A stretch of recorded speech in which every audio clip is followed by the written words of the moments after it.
شہر کی سڑکیں روشنیوں سے جگمگا رہی تھیں۔ ہر طرف آتش بازی، کہکے اور خوشی کا شور تھا۔ لوگ ایک دوسرے کو نئے سال کی مبارکباد دے رہے تھے۔ انہی روشنیوں کے بیچ ایک چھوٹے سے کمرے میں حارث خاموش بیٹھا تھا۔ حارث ایک عام سا آدمی تھا، مگر اس کے دل میں ایک غیر معمولی بوجھ تھا۔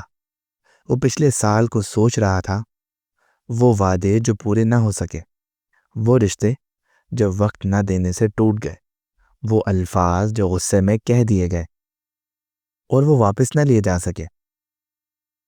آدھی رات ہونے میں چند منٹ باقی تھے۔ حارث نے موبائل اٹھایا، سوشل میڈیا کھولا۔ ہر پوسٹ پر ایک ہی بات لکھی تھی، نیو ایئر نیو می۔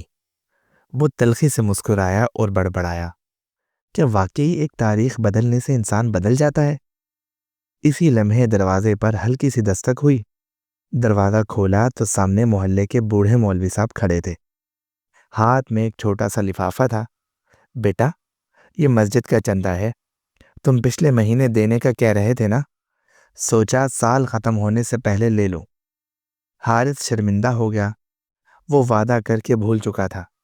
لفافہ دیتے ہوئے حارث نے آہستہ سے کہا، مولوی صاحب، کیا نیا سال واقعی کچھ بدل سکتا ہے؟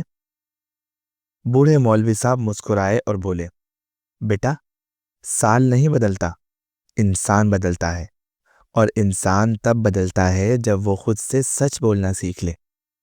انہوں نے جیب سے ایک چھوٹی سی پرچی نکالی اور حارث کو دی۔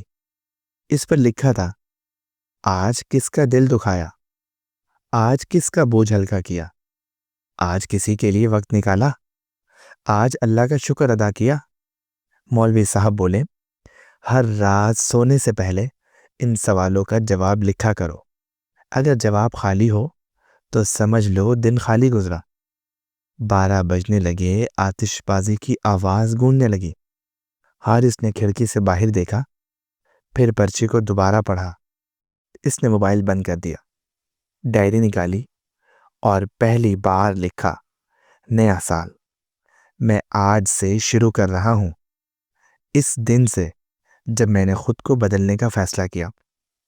اگلی صبح حارث سب سے پہلے اپنی ماں کے پاس گیا، ان کے ہاتھ چومے اور کہا، ماں، مجھے معاف کر دیجیے گا، میں آپ کے لیے وقت نہیں نکال سکا۔ پھر اس نے ایک پرانے دوست کو فون کیا جس سے سالوں بات نہیں ہوئی تھی۔ پھر مسجد جا کر خاموشی سے چندہ دیا۔ وہ دن عام تھا، مگر حارث کے لیے وہی اس کا اصل نیا سال تھا۔